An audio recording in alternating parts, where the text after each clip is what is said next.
कासगंज में दूसरे दिन भी नहीं थमा हिंसा का दौर।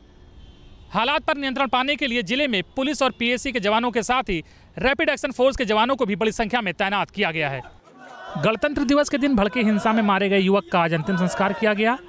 अंतिम संस्कार से लौट रही भीड़ अचानक उग्र हो गई, जिसके बाद कासगंज में हालात और भी ज्यादा तनावपूर्ण हो गए। भीड़ ने कई वाहनों में आग लगा दी। साध्वी प्राची समेत बीजेपी के कई नेता कासगंज जाने की कोशिश करते दिखे, लेकिन पुलिस ने उन्हें शहर की सीमा के बाहर ही रोक दिया। हिंसा में मारे गए युवक के परिवार के लोगों के साथ ही मुख्यमंत्री ने कासगंज के नेताओं से भी फोन पर बात की और जिला प्रशासन को दंगाइयों के साथ कड़ाई से पेश आने के निर्देश भी दिए गए हैं। हालात पर नियंत्रण के लिए डीजीपी मुख्यालय ने भी पुलिस के कई बड़े अधिकारियों को मौके पर भेजा है। पुलिस के सामने सबसे बड़ी चुनौती सोशल मीडिया पर फैल रही उन अफवाहों को रोकने की है जो कासगंज की हिंसा में आग में घी का काम कर रही हैं। वीडियो जर्नलिस्ट समित के साथ अनिल यादव, न्यूज नेशन। झालावाड़ जिले के अकलेरा कस्बे में लड़की के साथ छेड़छाड़ की घटना के बाद दो गुट आमने सामने हो गए। दोनों गुटों में जमकर लाठी भाटा जंग हुई। झालावाड़ जिले के अकलेरा कस्बे में उस समय हालात बेकाबू हो गए जब एक लड़की के साथ छेड़छाड़ के बाद दो गुट आमने सामने हो गए। जानकारी के अनुसार एक लड़की के साथ छेड़छाड़ की घटना सामने आई तो आरोपी युवक के साथ मारपीट हो गई। इसके बाद दूसरे गुट के लोग इकट्ठे हो गए और उन्होंने पीड़िता के भाई के साथ ही मारपीट कर दी। इस घटना के बाद दोनों ही समुदाय के लोग आमने सामने हो गए। बाजार बंद करा दिए, जमकर मारपीट हुई। 1 दर्जन से अधिक दुकानों में तोड़फोड़ हुई है। दोनों ही पक्षों की ओर से पुलिस ने मामला दर्ज कर जांच शुरू कर दी है। वहीं एहतियात के तौर पर पुलिस पूरी सावधानी बरत रही है ताकि कोई अप्रिय घटना न हो जाए। वीडियो जर्नलिस्ट महेश शर्मा के साथ लाल सिंह फौजदार, न्यूज नेशन, जयपुर। राजौरी के नौशहरा सेक्टर में पाकिस्तान ने शुक्रवार गणतंत्र दिवस के दिन एक बार फिर सीजफायर तोड़ते हुए फायरिंग की, जिसमें एक स्थानीय नागरिक घायल हो गया। पाकिस्तान द्वारा ये फायरिंग नौशहरा सेक्टर के कई इलाकों में देर शाम शुरू की गई। भारतीय सेना ने भी पाकिस्तान की फायरिंग का मुंह तोड़ जवाब दिया, जिसके बाद पाकिस्तान ने बॉर्डर के करीब रिहायशी इलाकों को अपना निशाना बनाना शुरू कर दिया। पाकिस्तान की इस फायरिंग में कई घरों को नुकसान पहुंचा, साथ ही एक स्थानीय नागरिक फायरिंग की चपेट में भी आ गया, जिसे आनन फानन में अस्पताल में शिफ्ट करवाना पड़ा। अगर देखा जाए तो पाकिस्तान बॉर्डर पर लगातार अपने नापाक मंसूबों को अंजाम देने के लिए फायरिंग कर रहा है, लेकिन बॉर्डर पर सेना ने पाकिस्तान की सारी कोशिशों पर पानी फेर दिया है। वीडियो जर्नलिस्ट इजाज अहमद के साथ Shahnawaz Khan, news nation, Jammu. London में पाकिस्तानी समर्थकों ने भारत विरोधी नारे लगाए हैं। पाकिस्तानी समर्थकों ने कश्मीर को आज़ादी देने की मांग की है।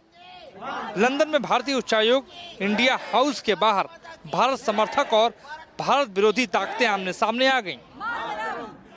एक समूह ने भारत जिंदाबाद के नारे लगाए तो दूसरे ने कश्मीर और खालिस्तान को भारत से आज़ाद करने के समर्थन में नारेबाजी की। मौके पर पहुंचे भारतीयों से नजीर अहमद समर्थकों की झड़प भी हुई, लेकिन वहीं भारतीयों का साथ ब्रिटिश नागरिक संगठनों ने किया। लंदन में नजीर अहमद को विवादास्पद व्यक्ति माना जाता है। यही वजह है कि उसकी इस्लामिक और कट्टरपंथी सोच में गहरी सहानुभूति है। वीडियो जर्नलिस्ट कमल किशोर के साथ मोहित राज दुबे, न्यूज नेशन, दिल्ली। दिल्ली में सीलिंग के खिलाफ अब व्यापारी एक साथ एकजुट आ चुके हैं और 2 और 3 फरवरी को बड़े बंद का ऐलान कर दिया गया है। दिल्ली में सीलिंग के विरोध में अब व्यापारी संगठन एक साथ एक मंच पर आ चुके हैं और बड़े बंद का ऐलान भी कर दिया है।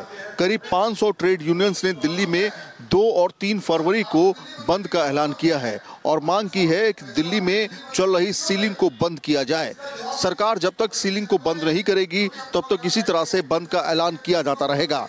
हमारी मांग है सीलिंग को रोका जाए, सीलिंग के बारे में विचार किया जाए। ये हमारी सबसे पहले बहुत ज़रूरी मांग है। इसकी वजह से व्यापारी जो है वो दुकान बंद होने के कारण अपनी रोजी रोटी खो रहा है। आपको बता दें कि एमसीडी ने पूरे दिल्ली में सीलिंग प्रक्रिया शुरू कर दी है, जिससे व्यापारियों में रोष है। एमसीडी लगातार कह रही है कि जो भी सीलिंग हो रही है वो कानून के दायरे में हो रही है। वीडियो जर्नलिस्ट चेतन शर्मा के साथ Syed Aamir Hussain, news nation, Delhi. Kanpur IIT में आज से 2 दिन का स्टार्टअप मास्टर क्लास का आयोजन शुरू किया गया। इस कार्यक्रम का उद्घाटन सीएम योगी आदित्यनाथ ने किया। इस दौरान उन्होंने यहां मौजूद युवाओं को सफलता के मूल मंत्र भी दिए। सीएम योगी आदित्यनाथ ने आईआईटी कानपुर के स्टार्टअप मास्टर क्लास के दौरान अपने भाषणों में कहा कि वो इस कार्यक्रम में आकर बहुत खुश हैं। उन्होंने कहा कि आईआईटी कानपुर ने देश और दुनिया में अपने कार्यक्रमों के माध्यम से अपनी पहचान बनाई है, जो हमें तकनीकी के माध्यम से बनाए रखनी है। पर जब हम विकास की बात करते हैं तो उसे पूर्ण करने में हमेशा कहीं तकनीकी चूक हो जाती है। यही वजह है कि यूपी सबसे बड़ा राज्य है, लेकिन सबसे अधिक बेरोजगारी और पलायन यूपी से ही होता है। पर आज़ादी के 70 साल बाद देश को समझ आया कि हमें मेक इन इंडिया, स्टार्टअप और स्टैंड अप इंडिया जैसे कदम उठाने बेहद जरूरी हैं। यानी हमने आज़ादी के बाद के अपने 6-6.5 दशक ऐसे ही बर्बाद कर दी। सीएम योगी आदित्यनाथ ने इस दौरान युवाओं को गुरुमंत्र देते हुए कहा कि अगर समय के साथ नहीं चलेंगे तो पिछड़ जाएंगे। उन्होंने यह भी कहा कि तकनीकी आसान होगी तो जीवन सरल होगा। वीडियो जर्नलिस्ट दीपक राणा के साथ लखनऊ से विनीत दुबे, न्यूज नेशन। अयोध्या में आज से विश्व हिंदू परिषद के प्रांतीय पदाधिकारियों की बैठक शुरू हो रही है। इस बैठक में राम मंदिर के निर्माण समेत हिंदुत्व के एजेंडे पर चर्चा होगी। आपको बता दें कि बैठक कई और भी दृष्टि से महत्वपूर्ण है। एक तो इस बैठक के होने के लगभग एक सप्ताह बाद यानी 8 फरवरी से श्री राम जन्मभूमि मुद्दे पर सर्वोच्च न्यायालय में सुनवाई होनी है। जाहिर है कि इसके मद्देनजर सरगर्मी भी इस बैठक में रहेगी। 18 मार्च को होने वाले राम महोत्सव को लेकर भी कई अहम फैसले हो सकते हैं। यही नहीं, इस महोत्सव के दौरान विहिप के कार्यकर्ता और पदाधिकारी गांव-गांव जाकर राम मंदिर को लेकर माहौल बनाएंगे। लखनऊ से जर्नलिस्ट सैफुल हसन के साथ निखिल शर्मा, न्यूज नेशन। महाराष्ट्र के कोल्हापुर में यात्रियों से भरी एक बस नदी में गिर गई। बस में सवार 16 लोगों में से 13 की मौत हो गई। पुलिस के मुताबिक बस में 3 परिवार थे जो रत्नागिरी में गणपति पुले मंदिर के दर्शन से लौट रहे थे। मृतकों में 9 महीने की एक बच्ची भी शामिल है। आसपास से गुजरने वाले लोगों ने मामले की जानकारी पुलिस को पहुंचाई, जिसके बाद पुलिस और दमकल की गाड़ियां मौके पर पहुंच गईं। इसके बाद राहत व बचाव कार्य चलाया गया, लेकिन महज 3 लोगों को ही जीवित बचाया जा सका। रात 11:45 पर शिवाजी ब्रिज पर हुए इस हादसे की वजह ड्राइवर के हाथ से नियंत्रण छूट जाना बताया जा रहा है। वीडियो जर्नलिस्ट ओम प्रकाश के साथ विकास श्रीवास्तव, न्यूज नेशन। ब्रिटेन की एक अदालत ने धर्म बदलकर मुस्लिम बनी भारतीय मूल की एक लड़की को इस्लामिक स्टेट से जुड़ने की कोशिश के जुर्म में 3.5 साल की सजा सुनाई है। 18 साल की इस ब्रिटिश सिख लड़की ने आतंकी संगठन में शामिल होने के लिए सीरिया जाने की कोशिश की थी। इसके लिए उसने सबसे पहले अपना धर्म बदला और फिर गलत तरीके से पासपोर्ट हासिल करने की कोशिश की। पासपोर्ट पाने के लिए उसने गलत तरीके से एक स्कूल टीचर के हस्ताक्षर लेने की कोशिश की थी। संदीप मारा नाम की इस लड़की ने दावा किया कि वो नर्स के रूप में काम करके आतंकी संगठन की मदद करना चाहती थी। संदीप सामरा को पिछले साल गलत तरीके से पासपोर्ट हासिल करने के प्रयास में गिरफ्तार किया गया था। अदालत में उसने कबूल किया है कि वो सीरिया जाना चाहती थी। वीडियो जर्नलिस्ट हरीश शर्मा के साथ Rizwan Arif, news nation, Delhi.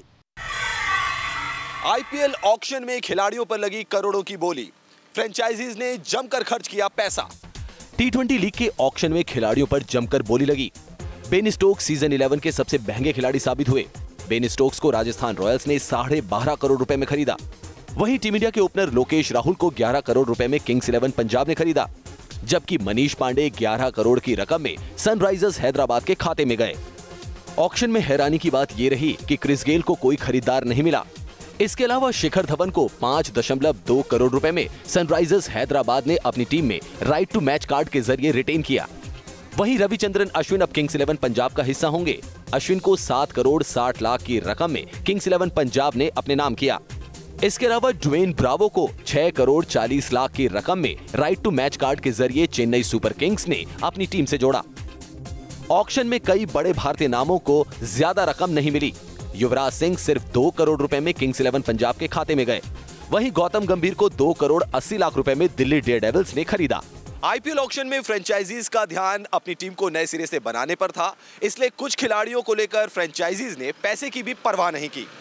Video journalist Anoop Yadav के साथ रवीश बिष्ट, न्यूज नेशन, दिल्ली।